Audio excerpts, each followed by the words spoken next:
ساقي وهارا ساقي وهارا بلبلنا چیمەن گوڵنە گوڵزارن فەسڵی گوڵگەشتن چاخی وەهارن سەوزەش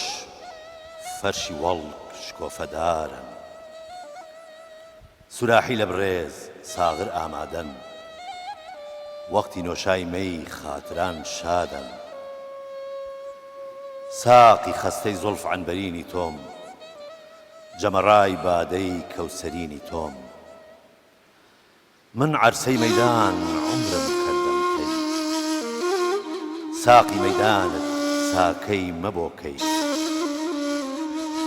دەخیلم ساقی جەوبادەی سەرجۆش جامێ مەی پێم دەر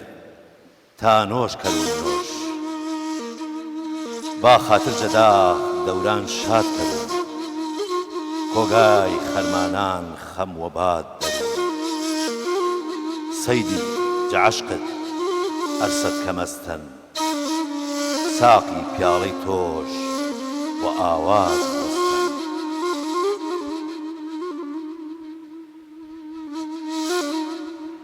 بەڵێ خۆشەویستان و ئازیزانی قەلەندەرخانە لە هەر کوێ بینەری قەلەندەرخانە سڵاوتان لێبێ ئازیزانم ئەمڕۆژ هاتینەوە ماڵەکانتان بە بەرنمەیەکی نوێ و باسێکی نوێ و میوانانی ئازیزی نێو بەرنامەکە بە هاوکاری برای بەڕێزم کاک حەمید بانەی بەرنامەی ئەم جارش پێشکەشەکەین کە قسە و باسمان لەسەر سەیدی هەورامیە شاعر سەیدی هەورامی ئەم بەرنامەیە قەلەندەرخانە بەڕێز مامۆستا عوسمان محەممەد هەورامی قسەی لەسەرەکە مامۆستاگیان بەخێر بێ بەخێراتی مامۆستاگیان و برای موزیکجان کاکە کاروان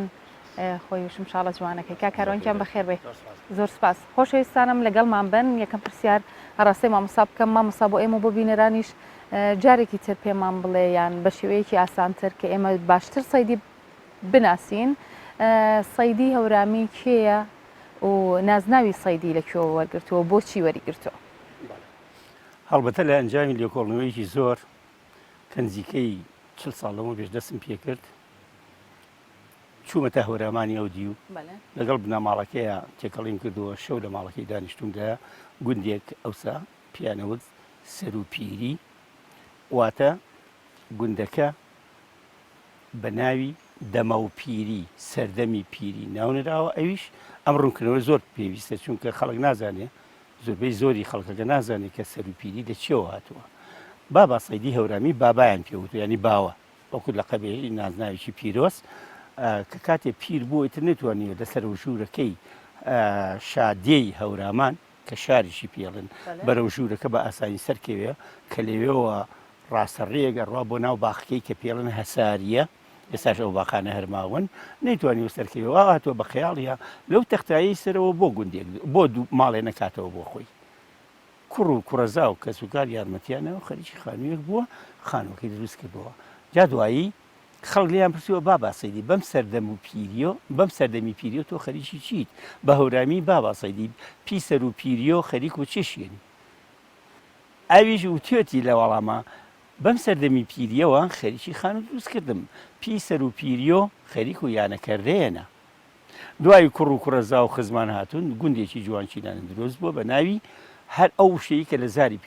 خەڵکەکە دەرچەوە و سەیدیش دووبارەی کردو بە سەردەمی پیریەوە سەر و پیری ینی سەرە و پیری لەوە هاتووە تر لێوە باسایی چۆ بە گوندەکەی بەڵێ بابا سەیدی لە کۆتایی تەمەنیا کە پیر بوو و گوندی دروستکێتە لەوێ نیشتەجێەوە ئێستا بەشێکە لە هەورامانی تەخت یا با بڵێن لە شاری هەورامان سەیدی هەورامی خۆی ناوی بەڵێ ناوەکەی خۆی وەکو لە شعرێکی خۆیان ئەڵێ عەرزە داشت بەندەی دڵمەند و ڕەنجور سەیدی دامی عەشق بە سەیدی مەشهور کاکە حەمیدە ناوەکەی جاری پێشە ناوی سێ محەممەد سڵێمانە کوڕی سێ مەحمووە بەم جۆرە من خۆم شەجەرەکەیان بۆ هێناوم وەکو شەجەرەی بنەماڵە لە هەورامانی تەخت دیومە و خوێندوشمەتەوە و هەڵبەت ئەوسا کە دیوانەکەم چاپ کردبوو بەشی یەکەم و لەسەر شێوازی مامۆسای نەمر و گەورەمان پیرەمێردی نەمر لایەک بە شێوەی هەورامی لایەکێش تری بە شێوەی با بڵین سۆرانی ئەو سەما وامان پێوت ئێستا پێڵێن کرمانجی ناوەڕاست لەوێ زۆرتر ساغم کردوێتەوە ئەم پیاوە ناوەکەی ئەوە بووە وە کەلیمەی سەیدەکە بەڵێ وەکی تر سەید بوو ئێستاش پیاڵن سەی فڵانکەس سەی فڵانکەس بەڵام ئەو سەیدی نووسیوە نەک سەیدی چۆن زۆربەی خەڵک ئەڵێن سێ لە کوردیان نییە بەڵام ناوەکە گۆڕێ ماناکەیە گۆڕێ خۆی ئەڵێ عەرزە داش بەندەی دڵمەند و ڕەنجور سەیدی دامی عەشق بە سەیدی مەشهور من ئەڵێ سکاڵایەکم یان داواکاریە یان ڕوونکردنەوەیەکم هەیە بۆ ئێوە من نێچیری داوی عەشقم و لەبەرەوە من بە نێچیری ڕاوی عەشق داوی عەشق ناوبانگم هەر بۆیە دەرکردووە ناسنای شعری کردوێتە سەیدی سەیدێکە بەو جۆرە هاتووە ئەگەر بڵین سێ لە کوردیان نیە بیگۆڕین لە زۆر شوێنە بەوتن هەیە ئەڵێن سەدی سەد مەسەن لە سەدا سەد زۆرە ئێڵین بۆ نایڵین شتێکی ئاسانیشە بڵێ یا وتێ پیتێکی ئاسانە مامسا باسی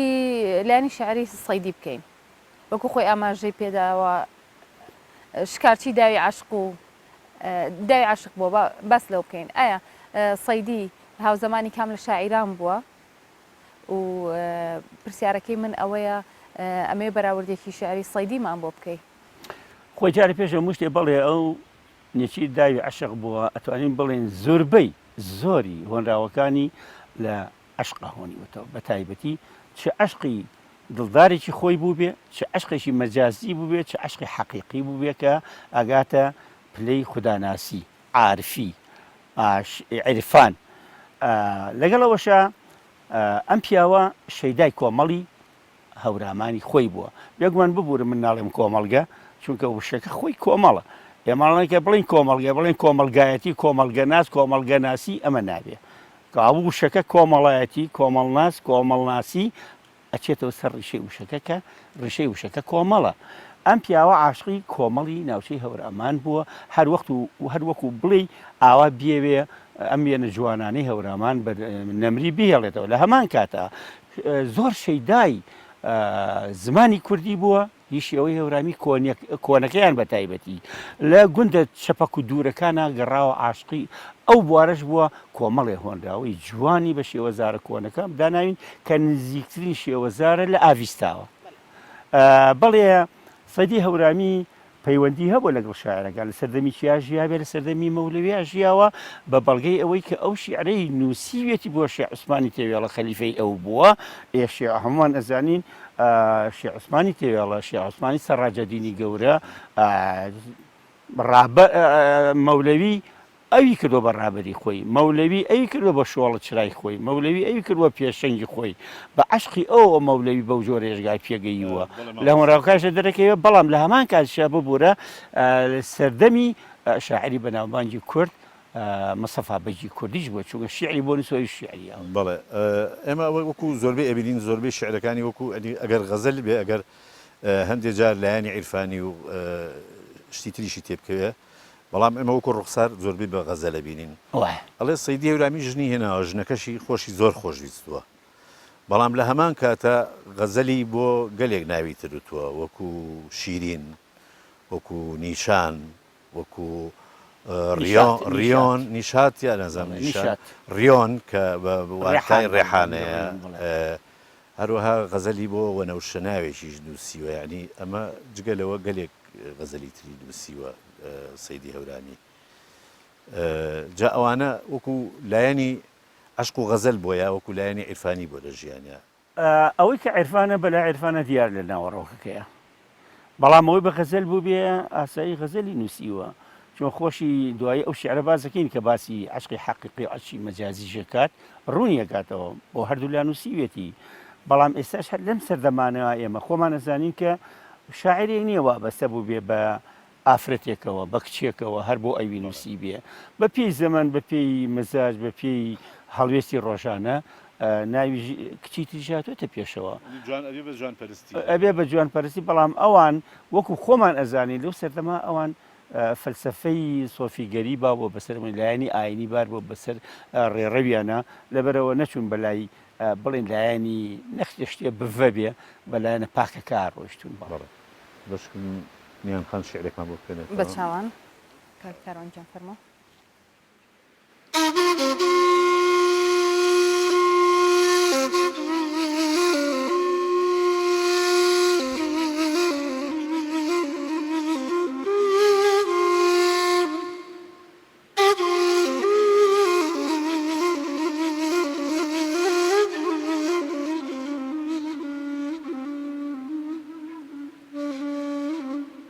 سەیدی فەرموویەتی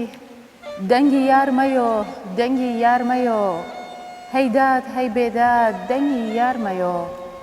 سەدای ناڵە و ئاخ دەردەدار مەیۆ دەنگی ناڵینش پڕوزگار مەیۆ ئێشە و کەیفی من چون هەر شەو نیەن ئەو دیدەی مەستش جۆیای خەو نیەن ئێش دیدەشەن دیدەم بێکەیفەن دیدەی بەدئێشۆ دیدەی یار حەیفەن یا معجزەی دەست مەسیحای مریەم ئێشی دیدەی یار ئێشە و ببۆکەم جەوساوە یاران دیدەی یارێشان جەلای خواوە ئێشش من کێشان شیرین مەناڵۆ ئێشی چاوشەن سەیدی نەڕۆ خورد نەشەو خاوشەن دەستخۆش باسی ئەو دیارە هاو زمانی مستەفا بەژی کوردی بووە لەوە ئەچێ میانە و هاوڕێیەتێکیش لە نێوانیانە هەبوو بێت ڕووداوێک هەیە لە نێوانیانە کە سەیدی هەورامی بە شعر وەڵامی مستەفا بەژی کوردی یاوەتەوە مستەفا بەژی کوردی هەندێک لە شعرەکانی بە کوردی ناوی خۆی هێناوە لە هەندێک شعرەکانیە بە هیجری اینجا ئەڵێ گوایە مستەفا بەژی کوردی وتوێتی هەموو شتەکانی سەیدی هەورامی هەر غەزەلە هیچ شتێکی تر نییە بەڵێ ئێستا من حەقیقەتەکەی بەم جۆرە نەمبیستووە بەڵام ئەوەی دیارە مستەفا بەژی کوردی کە لە سلێمانیا دانیشت بێ کۆتایی هۆنراوەکانی بە کوردی هێناوە وشەی کوردی بەڵام ئەگەر لە گەشت و گوزارا بوو بێ هیجری بەکارهێناوە هەڵبە مستەفا بەگ زۆربەی ساڵەکان بۆ هاوینەخۆری چوەتە لای خزمانی خۆی بۆ کوردستانی ڕۆژهەڵات بڵین و لەوێشەوە ناوبانی سەیدی بیستووە شعریشی بۆ نووسیوە جا من دەقەکە لەوێ یارمەتیە دەری بێنم فەرموو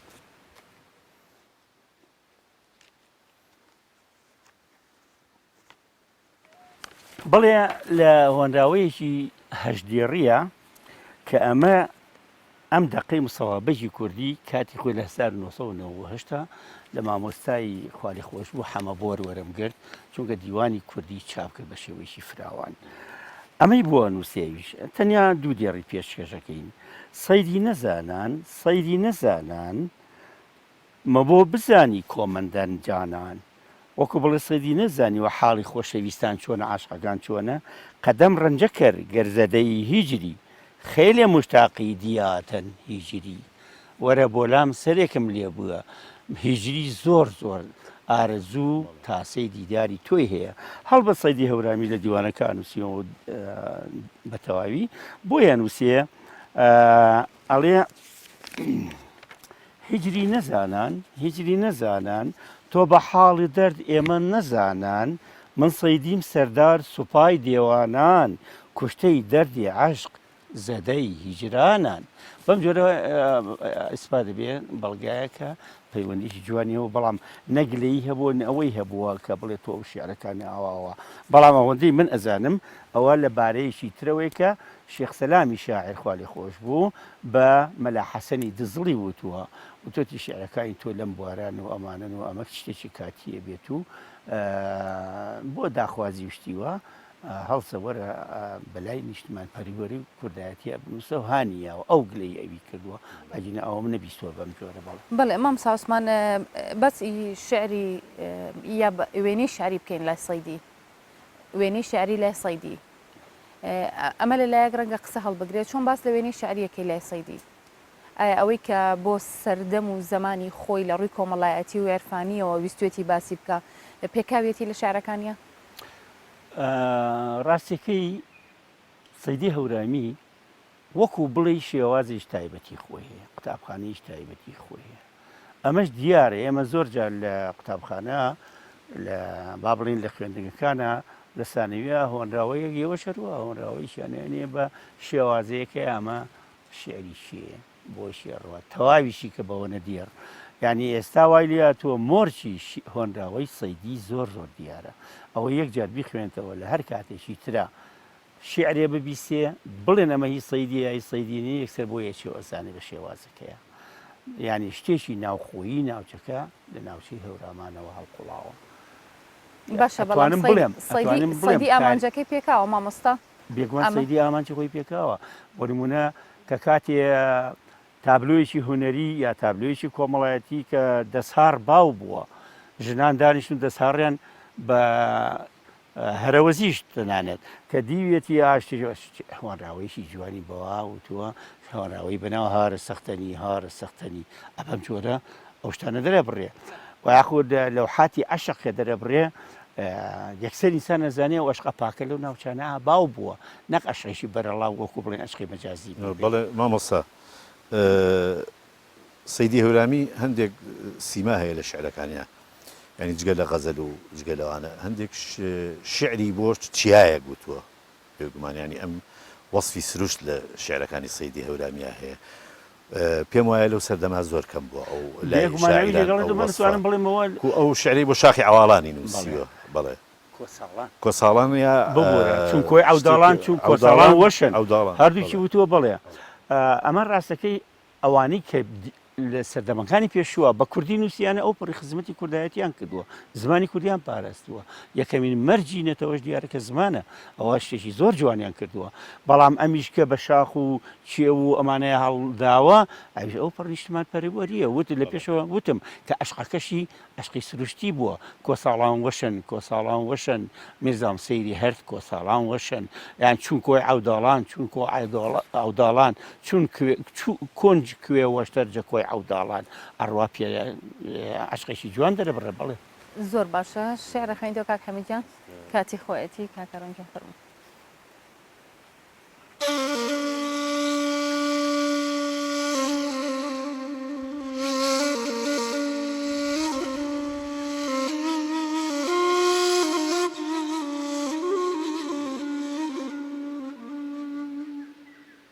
شیرین پەیوەندن شیرین پەیوەندن دوو ئەبرۆی سیار و هەم پەیوەندن دوو شیرازەی قەوس وسای غەیب ژەندن هەر یەک سەد پەیکان و جەرگم شەندن جەو دەستەی زوڵفان حەیران مەندەنان دامەن یا شامال یا هۆکەمەندن خاڵی جەمینت زۆڵفی چین چینت چون دانە و دامەن سەیادان تەندەن هەر تارێش سەد تا پێشدان و هەمدا هەر تارێش سەد دڵ پەنەش پابەندن ئەر من شەیداش بیم نەکەران مەنام بێحەد زەریفەن بێ سامان بەندەن باڵا بوێنەی سەروی هندباغ شۆخەن وەشتەرحەن بەرزەن بڵەندن دوو دیدەی سیای فتنە ئەنگێز سەرمایی ئەفسوون هەم جادوو بەندن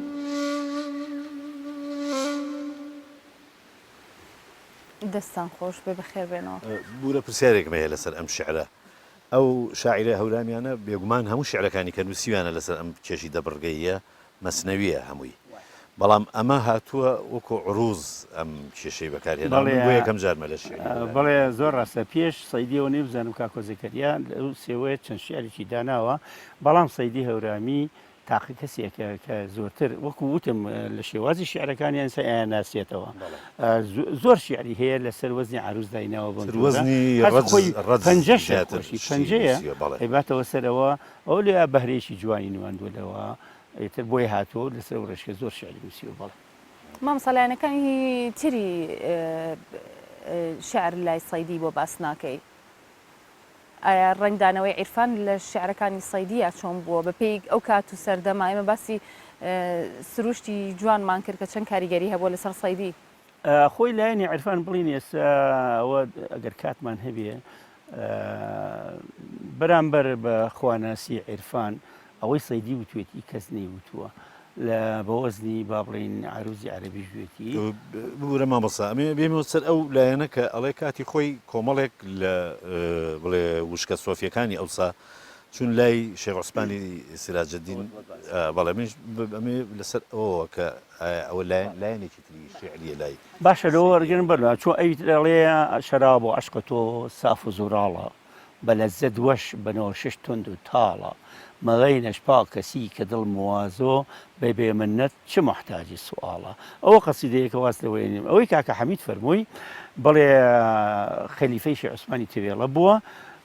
هەڵبەتە شێخ عوسمانی تێوێڵە گەورەترین خەلیفەی مەولانا خالید بووە سەر هەڵقەی ৯ خەلیفە بووە وتویانە قوربان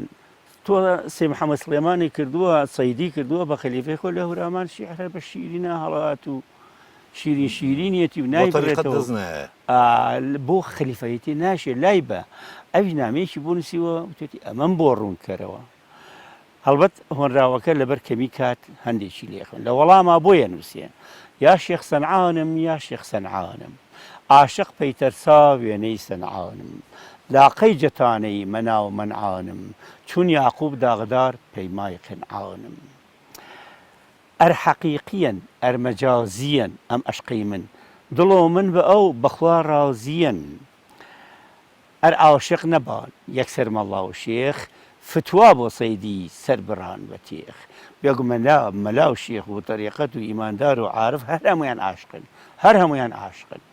جا ئەوە ئەویش ڕوونەکاتەوەڵێ تا مەجاز نەبوو حەقیق نەما بۆ حەقیق بێ مەجاز تەحقیق نەما بۆ لە عەشقیترەوەیە بۆ شتێکی زۆر جوانی وتووە بەڵێ یعنی تا عەشقی مەجازی ئینسان وەکو بەڵێ ئەبێ خۆناغە ببڕێ لە عەشقی حەقیقی بەڵێ تێناگات بەڵێ اینجا نازانم ئەگەر مەجال شێبێ ئەمە ئەومان بەسەر کردەوە سەیدی دەستێکی باڵای هەبوو لە پاراستنی شێوەزارە هەورامە کۆنەکە بەو دێ گوندانە چەپەکانە گەڕاوە دووربینی کردووە ئەم شێوەزارە وردە کەمە بێتەوە بە ئاخاوتنی ڕۆژانە ئیشیشی جوانی کردو کۆمەڵی شیعری وای نووسیوە ئەگەر بەجار هەبێ لێرە بوار هەبێ ئەوە ناوێت لێ پێشکەین بزانانی ئەم پیاوە چه خزمەتێکی مەزنی کردووە ئەڵێ ئەز ئورومون مەکانم بی وەڵاتم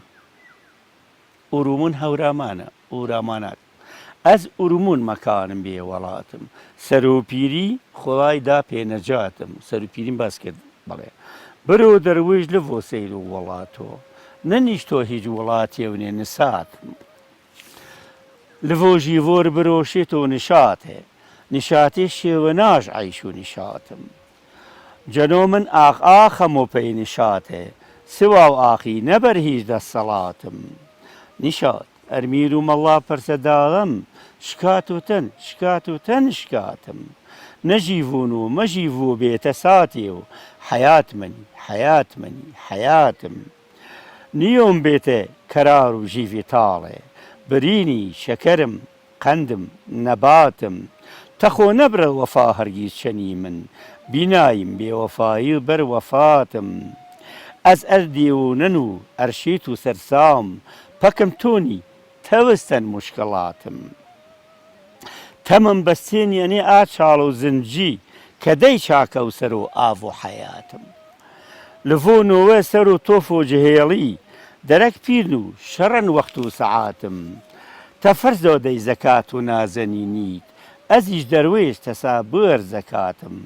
نیشاتۆ کاکە بارومی خجڵنم خەمش بەرگم پەژارەی چش خەڵاتم دەست و چاوە خۆش بێ بێگومان قسەکردن لەسەر سەیدی هەورامی کاری زۆر ئەوێت و ئێمە ناتوانین بە بەرنامەیەکی وا کورت لەوە زیاتر قسە لەسەر شعرەکان و سەر لایەنە شعرەکانی شاعری گەورە بەڵێتر لە بەرنامەکە کاتەکە هەرەوەنەیە بەڵام هەڵبەتە مشتی زۆرم پێوە بە تایبەتی ڕوونکردنەوەیەوەی ئایا سەیدی یەکێکە یا دووە ئەوە باسێکی سەربەخۆیە بەڵام کردوتە لە گۆڤارەکانە بەڵام بۆ بەرنامەکە زۆر جێی خۆی بوو شاعریی تریشەیە بەخێر وایە وەخت نیێتەوە سوپاسانێک سپاس بۆ تۆ مامۆستاگیان بەڵێ خۆشەویستانی قەلەندەرخانە ئێمە بەم شێرەی سەیدی دێینە کۆتایی بەرنامەکە تا ئاڵلقەیەکی تر و بەرنامەیەکی تر هەموو کاتێکتان پڕ خۆشی و شادی بێ